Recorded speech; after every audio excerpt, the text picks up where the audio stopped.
सुबह का समय था। गांव के लोग अपने अपने कामों में व्यस्त थे। तभी रवि गांव की चौपाल पर आया और चिल्लाया, अरे सुनो सुनो, मुझे एक अजीब सी जड़ी बूटी मिली है जिससे सारे रोग दूर हो जाते हैं। लोग चौपाल पर इकट्ठा हो गए। राधा, जो गांव की सबसे मासूम लड़की थी, बोली। क्या सच में रवि भाई, ये कैसे हो सकता है?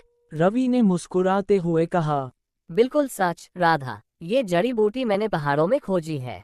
अगर किसी को भी कोई समस्या हो तो ये जड़ी बूटी चमत्कार करेगी। मोहन, जो गांव का सरपंच था, उसने सोचा कि रवि हमेशा झूठ बोलता है।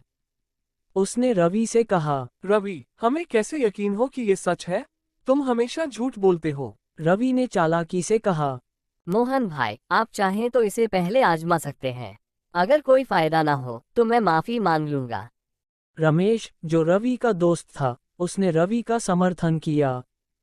हाँ मोहन भाई, एक बार आजमा के तो देखो। अगर ये सच निकला तो गांव के लोग बहुत लाभान्वित होंगे। मोहन ने सोचा कि इसे आजमा कर ही देखते हैं। उसने गांव के एक बीमार व्यक्ति को बुलाया और रवि की जड़ी बूटी दी। अगले दिन वो बीमार व्यक्ति ठीक हो गया। लोग हैरान रह गए और रवि की तारीफ करने लगे। रवि ने मौके का फायदा उठाया और जड़ी बूटी को महंगे दामों पर बेचना शुरू कर दिया। गांव के लोग अपने अपने पैसे खर्च करके जड़ी बूटी खरीदने लगे। रवि का धंधा चल पड़ा और वो खूब पैसे कमाने लगा। कुछ दिनों बाद राधा को कुछ शक हुआ। उसने मोहन से कहा, मोहन भाई, मुझे कुछ ठीक नहीं लग रहा। रवि की जड़ी बूटी सच में इतनी चमत्कारी कैसे हो सकती है? मोहन ने कहा। तुम ठीक कह रही हो राधा, हमें इसकी जांच करनी चाहिए। राधा और मोहन ने मिलकर एक योजना बनाई। उन्होंने गांव के सबसे जानकार वैद्य जी को बुलाया और उन्हें जड़ी बूटी दिखाए। वैद्य जी ने जड़ी बूटी की जांच की और बताया, ये तो एक सामान्य जड़ी बूटी है, इसमें कोई विशेष गुण नहीं है। मोहन और राधा को अब यकीन हो गया कि रवि धोखा दे रहा है। उन्होंने गांव के लोगों को सच बताने का फैसला किया। अगली सुबह चौपाल पर एक सभा बुलाई गई। मोहन ने सबके सामने कहा, गांव वालों, हमें एक बड़ी गलती हो गई है। रवि ने हमें धोखा दिया है।